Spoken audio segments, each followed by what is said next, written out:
Good morning all of you. കഴിഞ്ഞ ക്ലാസ്സിൽ നമ്മൾ ലൂപ്പിംഗ് സ്റ്റേറ്റ്മെൻറ്റ്സ് ആണ് പറഞ്ഞത് അല്ലേ. രണ്ട് തരം ലൂപ്പിംഗ് സ്റ്റേറ്റ്മെൻറ്റ്സ് ഉണ്ട്, എൻട്രി കൺട്രോൾഡ് ലൂപ്പും എക്സിറ്റ് കൺട്രോൾഡ് ലൂപ്പും. ഓക്കെ, അതിൽ വൈൽ ലൂപ്പും ഫോർ ലൂപ്പും രണ്ടെണ്ണം കഴിഞ്ഞ ക്ലാസ്സിൽ പറഞ്ഞു. അതൊക്കെ എൻട്രി കൺട്രോൾഡ് ആണ്. ഇന്ന് നമ്മൾ പറയാൻ പോകുന്നത് എക്സിറ്റ് കൺട്രോൾഡ് ലൂപ്പാണ്. എക്സിറ്റ് കൺട്രോൾഡ് ലൂപ്പ് എന്ന് പറഞ്ഞു കഴിഞ്ഞാൽ എന്താണ്? എൻട്രി കൺട്രോൾഡ് എന്തായിരുന്നു? നമ്മൾ ലൂപ്പിൻ്റെ ഉള്ളിലേക്ക് എൻട്രി ചെയ്യുന്ന സമയത്ത് ആ സെറ്റ് ഓഫ് സ്റ്റേറ്റ്മെൻറ്റ്സ് വർക്ക് ചെയ്യുന്നതിന് മുൻപ് തന്നെ കണ്ടീഷൻ ചെക്ക് ചെയ്ത് അതിലേക്ക് എൻ്റർ ചെയ്ത് ആ സ്റ്റേറ്റ്മെൻറ്റ്സിനെ എക്സിക്യൂട്ട് ചെയ്യുന്നതായിരുന്നു എൻട്രി കൺട്രോൾഡ് ലൂപ്പ്. ഇനി നമ്മൾ പറയാൻ പോകുന്നത് എക്സിറ്റ് കൺട്രോൾഡ് ലൂപ്പാണ്. അപ്പോൾ വൺസ് ആ ലൂപ്പിംഗ് സ്റ്റേറ്റ്മെൻറ്റ്സ് അല്ലെങ്കിൽ ആ ലൂപ്പിൻ്റെ ഉള്ളിലുള്ള സെറ്റ് ഓഫ് സ്റ്റേറ്റ്മെൻറ്റ്സ് വർക്ക് ചെയ്തതിന് ശേഷം ഒരു പ്രാവശ്യം വർക്ക് ചെയ്തതിന് ശേഷം എക്സിറ്റ് ചെയ്യുന്ന സമയത്താണ്, ലൂപ്പിൽ നിന്ന് എക്സിറ്റ് ചെയ്യുമ്പോഴാണ് കണ്ടീഷൻ ചെക്ക് ചെയ്യുന്നത്. Okay, there is an exit controlled looping statement. Sometimes there is need to execute a block of statements first. ആദ്യം തന്നെ ഒരു ബ്ലോക്ക് ഓഫ് സ്റ്റേറ്റ്മെൻറ്റ്സ് എക്സിക്യൂട്ട് ചെയ്യുക, then to check condition check ചെയ്യുക. At that time such type of loop is used. In this block of statements are executed first and then condition is checked. ഇവിടുത്തെ പ്രത്യേകത എന്താണ്? ഈ block of statements ആദ്യം execute ചെയ്യുന്നു and then condition is checked. ആദ്യമേ statements execute ചെയ്തതിന് ശേഷം ഈ ലൈൻ നിങ്ങൾ എക്സാം എഴുതുമ്പോൾ എന്തായാലും എഴുതണം. ഇതാണ് ഇതിൻ്റെ main part. Okay, exit controlled ലൂപ്പിൽ block of statements are executed first. ആദ്യം തന്നെ സ്റ്റേറ്റ്മെൻറ്റ്സ് വർക്ക് ചെയ്യുന്നു and then condition is checked. അങ്ങനെയാണ് കണ്ടീഷൻ ചെക്ക് ചെയ്യുന്നത്. പിന്നെ അതിൻ്റെ സിൻടാക്സ് നോക്കൂ. കഴിഞ്ഞ വൈൽ ലൂപ്പും ഡു വൈൽ ലൂപ്പും തമ്മിൽ നിങ്ങൾക്ക് തെറ്റിപ്പോകരുത്. വൈൽ ലൂപ്പിൽ നമ്മൾ ആദ്യം തന്നെ കൊടുക്കുന്ന കീവേഡ് വൈൽ എന്നായിരുന്നു. അതിൻ്റെ ബ്രാക്കറ്റിൽ കണ്ടീഷൻ കൊടുക്കുന്നു, പിന്നെ എക്സിക്യൂട്ട് ചെയ്യേണ്ട സ്റ്റേറ്റ്മെൻറ്റ്സ് കൊടുക്കുന്നു. ഇവിടെ നമ്മൾ ആദ്യം കൊടുക്കുന്നത് ഡു എന്ന് പറഞ്ഞിട്ടുള്ള ഒരു കീവേഡാണ്. ഡു എന്ന് പറഞ്ഞ കീവേഡ് കൊടുത്തു, ഒരു ബ്രേസ് ഓപ്പൺ ചെയ്തു. അത് കഴിഞ്ഞ് നമ്മൾ എന്തൊക്കെയാണോ എക്സിക്യൂട്ട് ചെയ്യേണ്ടത് ആ സ്റ്റേറ്റ്മെൻറ്റ്സ് കൊടുത്തു. ഇൻക്രിമെൻറ്റേഷൻ ഡിക്രിമെൻറ്റേഷൻ ഒക്കെ അതിൻ്റെ കൂടെ തന്നെ കൊടുത്തു. എന്നിട്ട് ഈ ഡൂവിൻ്റെ ക്ലോസിംഗ് ബ്രേസ് എവിടെയാണോ അവിടെ വൈൽ കണ്ടീഷൻ സെമിക്കോളൻ, വൈൽ എന്ന് കൊടുത്തു, കണ്ടീഷൻ എന്താണെന്ന് ബ്രാക്കറ്റിൻ്റെ ഉള്ളിൽ കൊടുത്തു, സെമിക്കോളനും കൊടുത്തു. ഓക്കെ, ഇതാണ് do while statement, do while loop എന്ന് പറയുന്നത്. ഡു എന്ന് പറയുക, ബ്രേസസ് ഓപ്പൺ ചെയ്യുക, സെറ്റ് ഓഫ് സ്റ്റേറ്റ്മെൻറ്റ്സ് കൊടുക്കുക, ദെൻ എവിടെയാണോ ആ ഓപ്പൺ ചെയ്ത ബ്രേസസ് ക്ലോസ് ചെയ്യുന്നത് അവിടെ വൈൽ എന്ന് പറഞ്ഞ് കണ്ടീഷൻ കൊടുത്തു. And at the end semicolon is compulsory. Semicolon എന്തായാലും കൊടുത്തിരിക്കണം. ഓക്കെ, നോക്കൂ, ഇതാണ് നമ്മളുടെ എക്സാമ്പിൾ. ഇതിൽ ആദ്യം തന്നെ നമ്മൾ i = 1 ആക്കി സെറ്റ് ചെയ്ത് വെച്ചിട്ടുണ്ട്. അപ്പോൾ ഐയുടെ വാല്യൂ എന്താണ്? 1 ആണ്. ഡു എന്ന് കണ്ടു, അപ്പോൾ എന്ത് ചെയ്തു? printf %d/t i, അപ്പോൾ 1 പ്രിൻറ്റ് ചെയ്തു. ഫസ്റ്റ് സ്റ്റെപ്പിൽ 1 പ്രിൻറ്റ് ചെയ്തു. ഇൻക്രിമെൻറ്റ് ചെയ്തപ്പോൾ 1 എന്നുള്ളത് 2 ആയി മാറി. 2 ആയല്ലോ. ഇപ്പോൾ ഐയുടെ വാല്യൂ എന്താണ് നിൽക്കുന്നത്? 2 ആയിട്ടാണ് നിൽക്കുന്നത്. ദെൻ ക്ലോസിംഗ് ബ്രേസ് കണ്ടു. അതിൻ്റെ അപ്പുറത്ത് ഡു എന്നുള്ളത് കണ്ടതുകൊണ്ട് തന്നെ ക്ലോസിംഗ് ബ്രേസ് കഴിഞ്ഞാൽ കമ്പൈലർ വൈൽ ഉണ്ടോ എന്ന് ചെക്ക് ചെയ്യും, വൈലിൻ്റെ അടുത്ത് കണ്ടീഷൻ ഉണ്ടോ എന്ന് ചെക്ക് ചെയ്യും. കണ്ടീഷൻ ചെക്ക് ചെയ്തപ്പോൾ ആ 1 എന്നുള്ളത് 2 ആണ് അല്ലേ. ഐയുടെ വാല്യൂ ഇപ്പോൾ 2 ആയി കിടക്കല്ലേ. 2 ≤ 5 ആണോ എന്ന് ചെക്ക് ചെയ്തു. കണ്ടീഷൻ ട്രൂ ആണ്, സെമിക്കോളനും ഉണ്ട്. അപ്പം നേരെ എങ്ങോട്ട് പോകണം? ഇത് നേരെ ഇങ്ങോട്ട് കൺട്രോൾ പോവും. എന്നിട്ട് വീണ്ടും printf വർക്ക് ചെയ്യും, 2 പ്രിൻറ്റ് ചെയ്യും. എന്നിട്ട് ഇൻക്രിമെൻറ്റ് ചെയ്തു, 3 ആയി. 3 ≤ 5 ആണോ എന്ന് ചെക്ക് ചെയ്തതിന് ശേഷം കണ്ടീഷൻ ട്രൂ ആണ് എന്നുണ്ടെങ്കിൽ 3 ≤ 5 അല്ലേ. അപ്പോൾ എന്ത് ചെയ്യും? വീണ്ടും അഗെയിൻ ബാക്ക് ടു ലൂപ്പിംഗ് സ്റ്റേറ്റ്മെൻറ്റ്സിലേക്ക് പോവും, 3 പ്രിൻറ്റ് ചെയ്യും. നെക്സ്റ്റ് 4 ആയി. 4 ≤ 5 ആണ്, അപ്പോൾ എന്ത് ചെയ്തു? 4 പ്രിൻറ്റ് ചെയ്തു. നെക്സ്റ്റ് 5 ആണ്. 5 ≤ 5 ആണോ? ആണ്. 5 = 5 അല്ലേ. അപ്പോൾ കണ്ടീഷൻ ട്രൂ ആണ്. നേരെ വീണ്ടും ഇങ്ങോട്ട് പോയി 5 പ്രിൻറ്റ് ചെയ്തു. 5 പ്രിൻറ്റ് ചെയ്തതിന് ശേഷം ഐനെ ഇൻക്രിമെൻറ്റ് ചെയ്തപ്പോൾ 6 ആയി. 6 ≤ 5 ആണോ? അല്ല. അപ്പോൾ അവിടെ കണ്ടീഷൻ ഫോൾസ് ആയി, എക്സിറ്റ് ആയി. അതുകൊണ്ട് തന്നെ നെക്സ്റ്റ് ലൈനിലേക്ക് കൺട്രോൾ വന്നു. ഈ ലൂപ്പിൽ നിന്ന് പോന്നു, നെക്സ്റ്റ് ലൈനിലേക്ക് കൺട്രോൾ വന്നു. അവിടെ ഗെറ്റ് സി എച്ച് എന്ന് പറഞ്ഞാൽ അറിയാലോ, എൻഡ് ചെയ്യിക്കാനുള്ളതാണ്. അങ്ങനെ ഇതാണ് വർക്കിംഗ് ഓഫ് ഡു വൈൽ എന്ന് പറയുന്നത്. ഓക്കെ, ഫസ്റ്റ് നമ്മൾ ആദ്യമേ സെറ്റ് ഓഫ് സ്റ്റേറ്റ്മെൻറ്റ്സ് എക്സിക്യൂട്ട് ചെയ്യുന്നു, എന്നതിന് ശേഷം കണ്ടീഷൻ ചെക്ക് ചെയ്യുന്നു.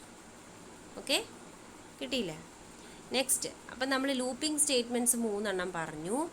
അത് കഴിഞ്ഞ് ഇനി നമ്മൾ പറയാം. അപ്പോൾ ആദ്യം നമ്മൾ പഠിച്ചത് ഡിസിഷൻ മേക്കിംഗ് സ്റ്റേറ്റ്മെൻറ്റ്സ് അല്ലെങ്കിൽ സെലക്റ്റീവ് സ്റ്റേറ്റ്മെൻറ്റ്സ് ആയിരുന്നു അല്ലേ. If else, if ladder, if else, nested if, switch ഒക്കെ പഠിച്ചില്ലേ. കണ്ടീഷണൽ ഓപ്പറേറ്റർ, അതൊക്കെ ഡിസിഷൻ മേക്കിംഗ് സ്റ്റേറ്റ്മെൻറ്റ്സ് ആയിരുന്നു. എന്തെങ്കിലും ഒരു തീരുമാനം, ഒരു കണ്ടീഷൻ ചെക്ക് ചെയ്തതിന് ശേഷം ഏത് ലൈൻ എക്സിക്യൂട്ട് ചെയ്യണം, ഏത് ലൈൻ എക്സിക്യൂട്ട് ചെയ്യേണ്ട എന്നുള്ളത് തീരുമാനിക്കുന്ന സ്റ്റേറ്റ്മെൻറ്റ്സ് ആയിരുന്നു. രണ്ടാമത് നമ്മൾ പഠിച്ചത് ലൂപ്പിംഗ് സ്റ്റേറ്റ്മെൻറ്റ്സ് അല്ലെങ്കിൽ ഐട്രേറ്റീവ് സ്റ്റേറ്റ്മെൻറ്റ്സ് ആണ്. അതെന്താ ചെയ്യുന്നത്? സെറ്റ് ഓഫ് സ്റ്റേറ്റ്മെൻറ്റ്സിനെ again and again continuously repeatedly execute ചെയ്യാൻ വേണ്ടി ഉപയോഗിച്ചതാണ് ലൂപ്പിംഗ് സ്റ്റേറ്റ്മെൻറ്റ്സ്. ഇനി തേർഡ് വൺ ആണ് എന്താണ്? Jumping statements. ഈ ഐട്രേറ്റീവ് സ്റ്റേറ്റ്മെൻറ്റ്സും അതുപോലെ തന്നെ സെലക്റ്റീവ് സ്റ്റേറ്റ്മെൻറ്റ്സും ജമ്പിങ് സ്റ്റേറ്റ്മെൻറ്റ്സും എല്ലാം എന്താണ്? പ്രോഗ്രാമിൻ്റെ ഫ്ലോവിനെ കൺട്രോൾ ചെയ്യാൻ വേണ്ടി ഉപയോഗിക്കുന്നതാണ്. ഫ്ലോ ഓഫ് കൺട്രോളിന് വേണ്ടി ഉപയോഗിക്കുന്ന സ്റ്റേറ്റ്മെൻറ്റ്സ് ആണ് ഈ മൂന്ന് നമ്മളിന്ന് ഈ ഒരു മൊഡ്യൂളിൽ പഠിച്ചത്. ഓക്കെ, അപ്പോൾ അടുത്ത തേർഡ് വൺ ആണ് ജമ്പിങ് സ്റ്റേറ്റ്മെൻറ്റ്സ്. ജമ്പിങ് എന്ന് പറഞ്ഞാൽ എന്താണ്? ജമ്പ് ചെയ്യുക എന്ന് വെച്ചാൽ സ്കിപ്പ് ചെയ്യുക, കുറച്ച് സ്പേസ് സ്കിപ്പ് ചെയ്തിട്ട്. നമ്മളിപ്പോൾ നടന്ന് പോകുമ്പോൾ ആ നടന്നു പോകുന്നതിനോ അല്ലെങ്കിൽ ഓടുമ്പോഴോ കുറച്ച് സ്പേസ് ചവിട്ടാതെ കുറേ ദൂരത്തേക്ക് പോകുന്നതിനെയാണ് നമ്മൾ എന്ത് പറയുന്നത്? സ്കിപ്പ് ചെയ്യുന്നത് അല്ലെങ്കിൽ ജമ്പ് ചെയ്യുക എന്ന് പറയുന്നത് അല്ലേ. അപ്പോൾ ആ ഒരു സ്കിപ്പിംഗ് ആണ് ഈ പ്രോഗ്രാമിൻ്റെ ഇതിൽ വരുമ്പോഴും ചെയ്യുന്നത്. ചില സ്റ്റേറ്റ്മെൻറ്റ്സ് നമ്മൾ സ്കിപ്പ് ചെയ്യുകയാണ് ചെയ്യുന്നത്. അവിടെ ചില സ്റ്റേറ്റ്മെൻറ്റ്സ് ഒഴിവാക്കി വേറെ ഒരു ഭാഗത്തേക്ക് അല്ലെങ്കിൽ വേറെ ഒരു ലൈനിലേക്ക്, പുതിയൊരു ലൈനിലേക്ക് കൺട്രോളിനെ കൊണ്ടുപോകുക എന്നുള്ളതാണ് ജമ്പിങ് സ്റ്റേറ്റ്മെൻറ്റ്സ് കൊണ്ട് ഉദ്ദേശിക്കുന്നത്. Okay, there are 3 types of jumping statements. 3 തരത്തിലുള്ള ജമ്പിങ് സ്റ്റേറ്റ്മെൻറ്റ്സ്, 3 ജമ്പിങ് സ്റ്റേറ്റ്മെൻറ്റ്സ് തന്നെ ഉണ്ട്. ദെൻ ഫസ്റ്റ് വൺ ആണ് break, second one continue, third one go to. ഇവിടെ ബ്രേക്കും കണ്ടിന്യൂവും സ്ഥിരമായിട്ട് ക്വസ്റ്റ്യൻ ചോദിക്കുന്നതാണ്. ബ്രേക്കും കണ്ടിന്യൂ, അതുപോലെ തന്നെ ഡു വൈലിൻ്റെയും വൈലിൻ്റെയും ലൂപ്പിൻ്റെ വ്യത്യാസം. ഈ രണ്ട് സംഭവം സ്ഥിരമായിട്ട് ഏതെങ്കിലും ഒന്ന് എന്തായാലും ക്വസ്റ്റ്യനിലുണ്ടായിരിക്കും. ഓക്കെ, എക്സാമിനുണ്ടായിരിക്കും. അപ്പോൾ ബ്രേക്കും കണ്ടിന്യൂവും സ്ഥിരമായിട്ട് ചോദിക്കുന്നതാണ്. അതിൻ്റെ വ്യത്യാസം എന്താണെന്നുള്ളത് കേട്ടോ. അപ്പോൾ നിങ്ങൾ നന്നായി മനസ്സിലാക്കുക. അപ്പോൾ break, continue, go to 3 type statements ആണ്. ഇതിൽ ബ്രേക്കും കണ്ടിന്യൂ മെയിനായിട്ട് നമ്മൾ ഉപയോഗിക്കുന്നത് ലൂപ്പിൻ്റെ ഉള്ളിലാണ്. അതുകൊണ്ടാണ് അത് തമ്മിലുള്ള വ്യത്യാസം. ഗോ ടു നമുക്ക് എവിടെ ഉപയോഗിക്കാം, എങ്ങനെ ഉപയോഗിക്കാം. ഈ ബ്രേക്കും കണ്ടിന്യൂ നമ്മൾ ലൂപ്പിൻ്റെ ഉള്ളിലാണ് യൂസ് ചെയ്യുന്നത്. ബ്രേക്ക് കഴിഞ്ഞ ക്ലാസ്സിൽ നമ്മൾ വേറെ സ്ഥലത്ത് ഉപയോഗിച്ചു. ഇതിലാണ് സ്വിച്ചിൽ ഉപയോഗിച്ചു അല്ലേ. സ്വിച്ചിൽ നിന്ന് എക്സിറ്റ് ചെയ്യാൻ വേണ്ടിയിട്ട് ഉപയോഗിച്ചു. പക്ഷേ മെയിനായിട്ട് ബ്രേക്കും കണ്ടിന്യൂ നമ്മൾ ഉപയോഗിക്കുന്നത് ലൂപ്പിൽ നിന്ന് എക്സിറ്റ് ചെയ്യാൻ വേണ്ടിയിട്ടാണ്. ലൂപ്പ് എന്ന് പറഞ്ഞു കഴിഞ്ഞാൽ എന്താ? കണ്ടിന്യൂസ്ലി എക്സിക്യൂട്ട് ചെയ്യുന്ന സാധനമാണ് ലൂപ്പ്. അപ്പോൾ അതിൽ നിന്ന് എക്സിറ്റ് ചെയ്യണമെന്നുണ്ടെങ്കിൽ എന്തെങ്കിലും ഒരു കണ്ടീഷൻ വെച്ച് ഇടയെന്നൊക്കെ വിട്ടു പോരണമെങ്കിലാണ് നമ്മൾ എന്ത് ഉപയോഗിക്കുന്നത്? ബ്രേക്കും കണ്ടിന്യൂ ഒക്കെ ഉപയോഗിക്കുന്നത്. ഓക്കെ, അപ്പോൾ നോക്കാം എന്താണ് break. It is necessary to exit immediately from a loop as soon as the condition is satisfied. എന്തെങ്കിലും ഒരു കണ്ടീഷൻ വരികയാണെങ്കിൽ, എന്തെങ്കിലും ഒരു കണ്ടീഷൻ സാറ്റിസ്ഫൈ ചെയ്യുകയാണെന്നുണ്ടെങ്കിൽ പെട്ടെന്ന് നമുക്ക് ആ ലൂപ്പിൽ നിന്ന് എക്സിറ്റ് ചെയ്യണം. എത്ര തവണ വർക്ക് ചെയ്തു എന്നോ അല്ലെങ്കിൽ ഐയുടെ വാല്യൂ എന്താണ്, ലൂപ്പിംഗ് വേരിയബിളിൻ്റെ വാല്യൂ എൻഡ് ചെയ്തോ. നമ്മളിപ്പോൾ ചിലപ്പോൾ 10 ടൈംസ് വർക്ക് ചെയ്യാൻ വേണ്ടിയിട്ടായിരിക്കും ലൂപ്പ് റെഡിയാക്കി വെച്ചിട്ടുണ്ടായിരിക്കുക. പക്ഷെ അതിൻ്റെ ഇടയിൽ എന്തോ ഒരു കണ്ടീഷൻ വന്നപ്പോൾ, ഇടയിൽ എന്തെങ്കിലും ഒരു പ്രശ്നം, ഇപ്പോൾ ഒരു കുട്ടി ഫെയിലായി കഴിഞ്ഞാൽ പിന്നെ വേറെ ഒന്നും നോക്കണ്ട, എന്ന് പോരുക എന്നുള്ള. സപ്പോസ് ഏറ്റവും വലിയ എക്സാമ്പിൾ, നിങ്ങളുടെ മാർക്ക് നോക്കുകയാണ്. അപ്പോൾ നിങ്ങൾക്ക് 6 സബ്ജക്റ്റിനുള്ള മാർക്ക് നിങ്ങളുടെ കയ്യിലുണ്ട്, സേവ് ചെയ്ത് വെച്ചിട്ടുണ്ട്. അതിൽ ഓരോ മാർക്കായിട്ട് പാസ്സാണോ ഫെയിലാണോ എന്ന് ചെക്ക് ചെയ്യാണ്. എന്നിട്ട് വേണം എൻഡ് റിസൾട്ട് പറയാൻ. ഓക്കെ, അപ്പോൾ ഫസ്റ്റ് സബ്ജക്റ്റിൻ്റെ മാർക്ക് എടുത്തു, പാസ്സാണ്. സെക്കൻഡ് സബ്ജക്റ്റിൻ്റെ മാർക്ക് എടുത്തു, പാസ്സാണ്. തേർഡ് സബ്ജക്റ്റിൻ്റെ മാർക്ക് എടുത്തു, ഫെയിലായി. അപ്പോൾ പിന്നെ 4th 5th ഫെയിലാണോ പാസ്സാണോ എന്ന് ചെക്ക് ചെയ്യേണ്ട ആവശ്യമുണ്ടോ? ഇല്ലല്ലോ. ഒരെണ്ണം ഫെയിലായാൽ പിന്നെ മൊത്തം ഫെയിൽ തന്നെയാണ്. പിന്നെ ആ ലൂപ്പ് കണ്ടിന്യൂ ചെയ്യേണ്ട ആവശ്യമില്ല. ആ കുട്ടിയുടെ ലൂപ്പ് ആ ഫസ്റ്റ് സ്റ്റുഡൻറ്റിൻ്റെ ലൂപ്പ് കണ്ടിന്യൂ ചെയ്യേണ്ട ആവശ്യമില്ല അല്ലേ. അപ്പോൾ അങ്ങനെ വരുമ്പം whenever the mark becomes failed എന്ന് പറഞ്ഞിട്ടുള്ളൊരു സിറ്റുവേഷൻ വന്നു കഴിഞ്ഞാൽ അവിടെ നിന്ന് എന്ത് ചെയ്യണം? We should exit the loop. ആ ലൂപ്പിൽ നിന്ന് എക്സിറ്റ് ചെയ്യണം. പിന്നെ അത് വർക്ക് ചെയ്യേണ്ട ആവശ്യമില്ല. അങ്ങനെയുള്ള സിറ്റുവേഷനിലാണ് നമ്മൾ എന്ത് ഉപയോഗിക്കുന്നത്? ബ്രേക്ക് ഉപയോഗിക്കുന്നത്. ബ്രേക്ക് ഉപയോഗിച്ചാൽ പിന്നെ ബാക്കിയുള്ള സ്റ്റേറ്റ്മെൻറ്റ്സ് വർക്ക് ചെയ്യില്ല. Okay, when break statement is used inside a loop then it can cause to terminate from the loop. അതാണ് അവിടെ യൂസ് ചെയ്യുന്ന വേർഡ്. കണ്ടോ, ടെർമിനേറ്റ് ഫ്രം ദ ലൂപ്പ്. ആ ലൂപ്പിൽ നിന്ന് ടെർമിനേറ്റ് ചെയ്യുന്നു. പിന്നെ ഒരിക്കലും ആ ലൂപ്പിലേക്ക് തിരിച്ച് പോവുകയില്ല. The statements after the break statement are skipped. Break statement കഴിഞ്ഞിട്ടുള്ളതൊക്കെ പ്രോഗ്രാമുകളൊക്കെ ആ സ്റ്റേറ്റ്മെൻറ്റൊക്കെ ലൂപ്പിൻ്റെ ഉള്ളിൽ കേട്ടോ, ലൂപ്പിൻ്റെ ഉള്ളിലുള്ള ബ്രേക്ക് കഴിഞ്ഞിട്ടുള്ള സ്റ്റേറ്റ്മെൻറ്റ്സ് സ്കിപ്പ് ചെയ്യും. ഓക്കെ, സിൻടാക്സ് കണ്ടില്ലേ? സിൻടാക്സ് പറയാനില്ല, എവിടെയാണോ നമ്മൾ നിൽക്കുന്നത് അവിടെ ജസ്റ്റ് ആ ബ്രേക്ക് എന്നുള്ളൊരു വാക്ക് മാത്രമാണ് കേട്ടോ. എക്സാമ്പിൾ നോക്കാം.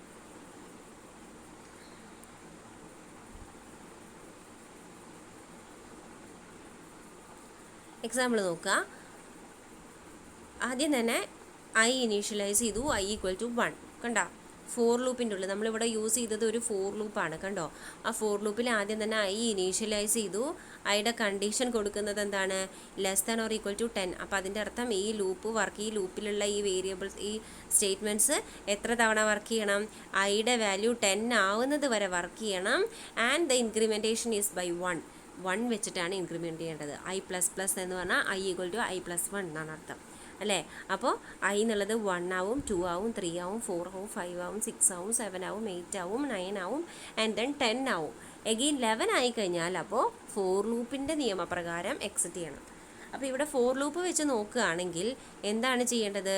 ഐയുടെ വാല്യൂ 1 മുതൽ ഐയുടെ വാല്യൂ 10 ആവുന്നത് വരെ ലൂപ്പ് കണ്ടിന്യൂസ്ലി എക്സിക്യൂട്ട് ചെയ്യണമെന്നാണ് ഫോർ ലൂപ്പിൻ്റെ നിയമം. നോക്കാം നമുക്ക്. ആദ്യം ഐയുടെ വാല്യൂ, ഫസ്റ്റത്തെ ഐയുടെ വാല്യൂ എന്താണ്? i = ഫസ്റ്റത്തെ വാല്യൂ 1 ആണ്, അല്ലേ? i = 1 ആണ്. i << 10 ആണോ? ആണ്. അപ്പോൾ എന്ത് ചെയ്തു? അതിൻ്റെ ഉള്ളിലുള്ള സ്റ്റേറ്റ്മെൻറ്റ്സ് നോക്കി. അതിൻ്റെ ഉള്ളിലുള്ള ലൂപ്പിൻ്റെ ഉള്ളിലുള്ള ഫസ്റ്റ് സ്റ്റേറ്റ്മെൻറ്റ് എന്താണ്? ഇഫ് ആണ്, അല്ലേ? If i = 5. ഐൻ്റെ വാല്യൂ 1 ആണ്, അല്ലേ? അപ്പോൾ 1 = 5 ആണോ? അല്ല എന്ന് കണ്ട കണ്ടീഷൻ ഫോൾസ് ആയാൽ നേരെ എങ്ങോട്ട് പോവും? എൽസ് പാർട്ടിലേക്ക് പോവും. എൽസിൽ നമ്മൾ കാണുന്നത് എന്താണ്? printf %d/t, i. അപ്പോൾ അവിടെ i എന്നുള്ള വാല്യൂവിൽ എന്തിരിക്കുന്നോ അതവിടെ പ്രിൻ്റ് ചെയ്യും. അപ്പോൾ ഔട്ട്പുട്ടിൽ എന്ത് ആദ്യം പ്രിൻ്റ് ചെയ്യും? 1 എന്നുള്ളത് ആദ്യം പ്രിൻ്റ് ചെയ്യും. ഓക്കെ, ഇനി അത് കഴിഞ്ഞാൽ ഇപ്പോൾ ഇവിടെ printf എന്ന് പറഞ്ഞിട്ടുള്ളൊരു സ്റ്റേറ്റ്മെൻറ്റ് വർക്ക് ചെയ്തു. ഇവിടെ എൽസിൻ്റെ ക്ലോസ് ചെയ്തു. നെക്സ്റ്റ് വരുന്നത് എന്താണ്? 4ൻ്റെ ക്ലോസ് ആണ്, അല്ലേ? 4ൻ്റെ ക്ലോസിംഗ് ബ്രേസ് ഇവിടെ ഓപ്പൺ ചെയ്തതിൻ്റെ ക്ലോസിംഗ് ബ്രേസ് ആണിത്. ഈ 4ൻ്റെ ക്ലോസിംഗ് ബ്രേസ് കണ്ടാൽ പിന്നെ അവിടെ നടക്കുന്നത് ഇൻക്രിമെൻറ്റേഷൻ സ്റ്റേറ്റ്മെൻ്റ് ആണ്. ഫോർ ലൂപ്പിൻ്റെ ഉള്ളിലെ തേർഡ് സ്റ്റേജിൽ വരുന്ന ഇൻക്രിമെൻറ്റേഷൻ സ്റ്റേറ്റ്മെൻ്റ് ആണ് അവിടെ നടക്കുക. അങ്ങനെ ഇൻക്രിമെൻറ്റ് ചെയ്താൽ ഐയുടെ വാല്യൂ എന്തായി? ഐയുടെ വാല്യൂ ഇപ്പോൾ 2 ആയി. Okay, now the value of i is 2. വീണ്ടും ഉള്ളിലേക്ക് കടന്നു, ഇഫ് കണ്ടു. ഇഫ് i = 5 ആണോ? 2 = 5 ആണെങ്കിൽ എന്ത് ചെയ്യണം? ബ്രേക്ക് ചെയ്യണം. പക്ഷേ 2 = 5 ആണോ? അല്ലാത്തത് കൊണ്ട് വീണ്ടും എൽസിലേക്ക് പോയി. എൽസിൽ printf കണ്ടു, 2 പ്രിൻ്റ് ചെയ്തു. വീണ്ടും ഇൻക്രിമെൻറ്റേഷൻ നടന്നു. i എന്നുള്ളത് ഇപ്പോൾ എന്തായി? 3 ആയി. 3 = 5 ആണോ? അപ്പോൾ 3 പ്രിൻ്റ് ചെയ്തു. വീണ്ടും എൽസ് പാർട്ടിൽ പോയി 3 പ്രിൻ്റ് ചെയ്തു.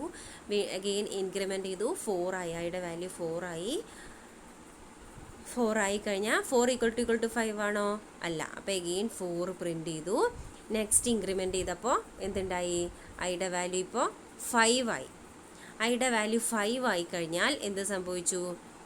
5 = 5 എന്നുള്ള കണ്ടീഷൻ ട്രൂ ആയി. അങ്ങനെ ട്രൂ ആയാൽ എന്ത് ചെയ്യാനാണ് പറഞ്ഞിരിക്കുന്നത്? ബ്രേക്കാണ് പറഞ്ഞിരിക്കുന്നത്, അല്ലേ? ബ്രേക്ക് എന്ന് പറഞ്ഞിട്ടുള്ള സ്റ്റേറ്റ്മെൻറ്റ് അവിടെ കണ്ടു കഴിഞ്ഞാൽ കൺട്രോള് അല്ലെങ്കിൽ ആ ഒരു കമ്പൈലിങ്, റണ്ണിങ്, എക്സിക്യൂട്ടിങ് ഇവിടെ നിന്ന് നേരെ എങ്ങോട്ട് പോകുന്നറിയോ? 4ൻ്റെ പുറത്തേക്ക് പോകും. ഈ ഫോർ ലൂപ്പിൻ്റെ ക്ലോസിംഗ് ബ്രേസിലേക്ക് പോകും.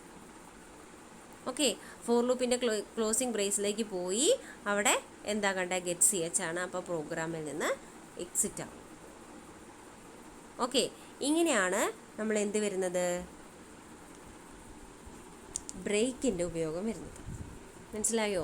ബ്രേക്ക് എന്ന് പറഞ്ഞിട്ടുള്ള സ്റ്റേറ്റ്മെൻറ്റ് ഒരു ലൂപ്പിൻ്റെ ഉള്ളിൽ എവിടെ ഉപയോഗിച്ചുവോ അവിടെ ആ ലൂപ്പ് എക്സിറ്റ് ചെയ്ത് പോകും. ആ ലൂപ്പിൽ നിന്ന് കൺട്രോൾ പുറത്ത് പോവും, പിന്നെ ലൂപ്പിലേക്ക് തിരിച്ചു വരില്ല. Terminating from the loop.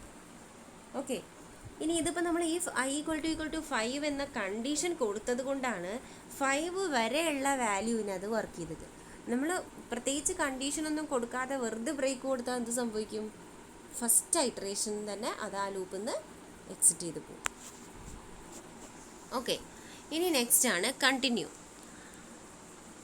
It is required to skip a part of body of loop under specific condition. ഇവിടെ നമ്മൾ എന്താ ചെയ്യുന്നത്? Skipping A part of body of loop. ആ ലൂപ്പിൻ്റെ കുറച്ച് സ്റ്റേറ്റ്മെൻറ്റ്സ് മാത്രം സ്കിപ്പ് ചെയ്യാണ്. The working structure of continue is similar as that of break statement, but difference is that it cannot terminate the loop. Continue ഒരിക്കലും ആ loop terminate ചെയ്യുന്നില്ല, ലൂപ്പിൽ നിന്ന് ഒരിക്കലും വിട്ടു പോകുന്നില്ല, ലൂപ്പ് തന്നെയാണ് നിൽക്കുന്നത്.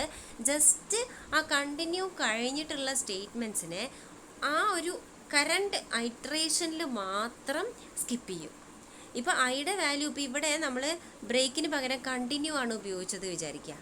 കണ്ടിന്യൂ ആണ് ഉപയോഗിച്ചത് എന്നുണ്ടെങ്കിൽ ഈ കണ്ടിന്യൂ എന്ന് പറഞ്ഞിട്ടുള്ള സ്റ്റേറ്റ്മെൻറ്റ്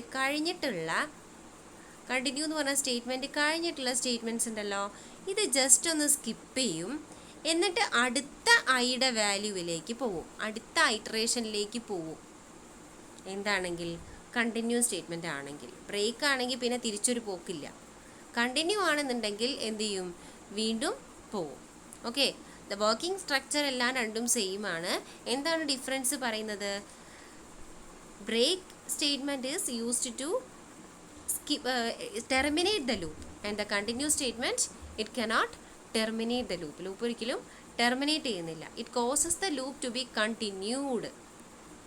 ആ ലൂപ്പ് അവിടെ കണ്ടിന്യൂ ചെയ്യും വിത്ത് നെക്സ്റ്റ് ഐട്രേഷൻ. ആ ഒരു ഐട്രേഷനെ മാത്രം സ്കിപ്പ് ചെയ്തിട്ട് അടുത്ത ഐട്രേഷൻ തൊട്ടിട്ട് വീണ്ടും അത് വർക്ക് ചെയ്യും.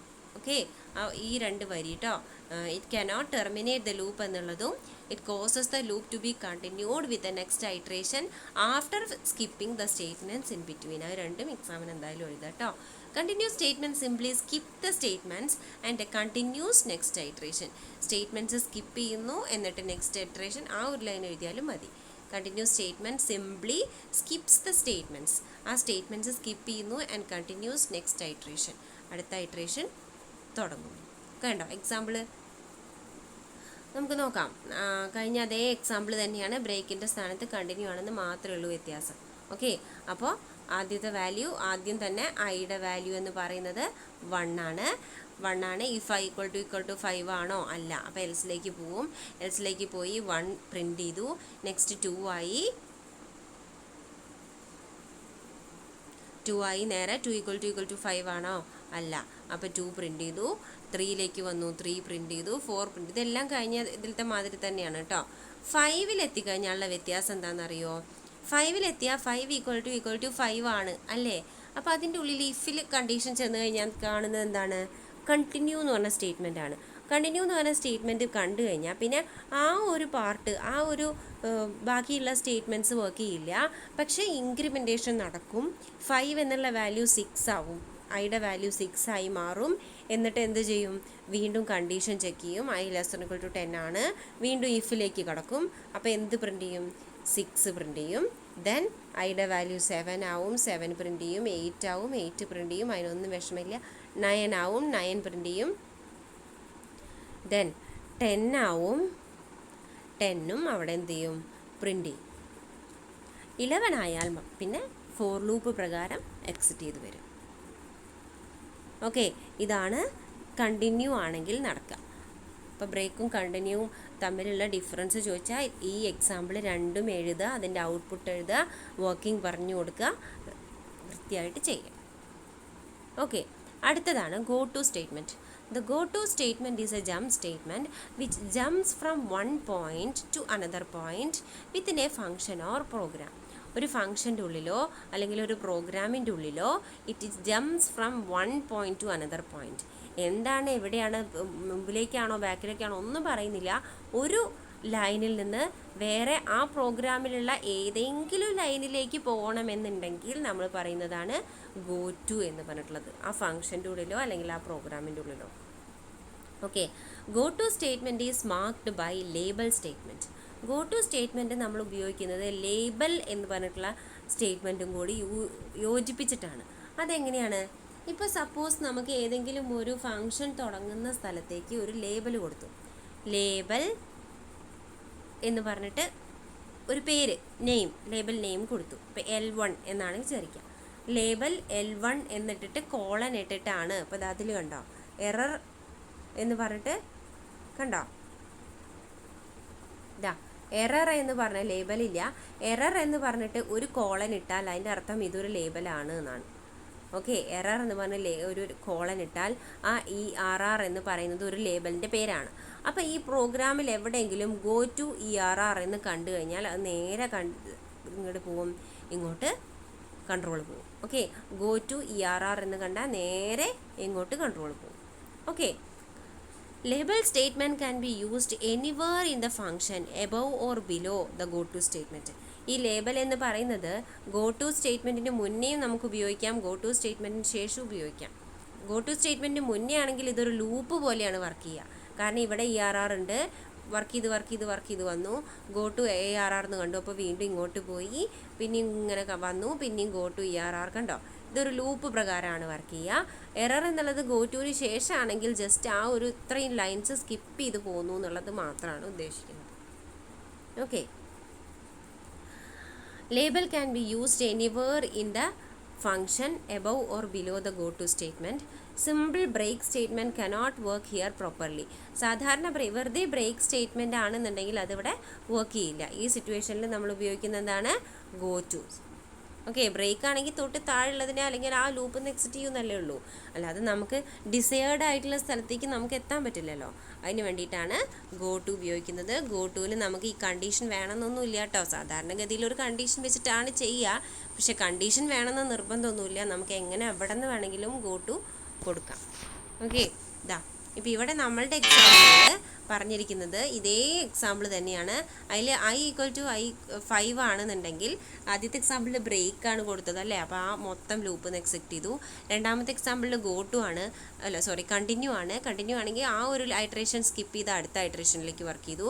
മൂന്നാമത്തെ എക്സാമ്പിളിൽ ഗോ ടു ERR ആണ്. ഈ ഗോ ടു ERR എന്ന് കണ്ടു കഴിഞ്ഞാൽ ERR എവിടെയാണോ ഇവിടെ സെമിക്കോളൻ ആയിരിക്കും കേട്ടോ വേണ്ടത്.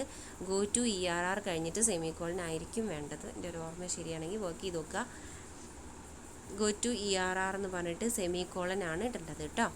ഈ ERR എന്ന് കണ്ടു കഴിഞ്ഞാൽ എവിടെയാണ് നമ്മുടെ ERR എന്ന് പറഞ്ഞിട്ടുള്ള വേർഡ് ഉള്ളത്, അത് കഴിഞ്ഞ് കോളൻ ഉള്ളത് എന്ന് വെച്ചാൽ അവിടേക്ക് കൺട്രോൾ പോകും. അപ്പോൾ ഇവിടെ നിന്ന് നേരെ ഇവിടേക്ക് കൺട്രോൾ പോകും. ഓക്കെ, ഇതാണ് ഗോ ടു. അപ്പോൾ ഇന്ന് നമ്മൾ പഠിച്ചത് 3 ജമ്പിങ് സ്റ്റേറ്റ്മെൻറ്റ്സും ഒരു ഡു വൈലുമാണ് കേട്ടോ. അപ്പോൾ ഇതിൻ്റെ എക്സാമ്പിൾസും എഴുതിയിടുക, മനസ്സിലാവാത്തവരുണ്ടെങ്കിൽ ചോദിക്കാം.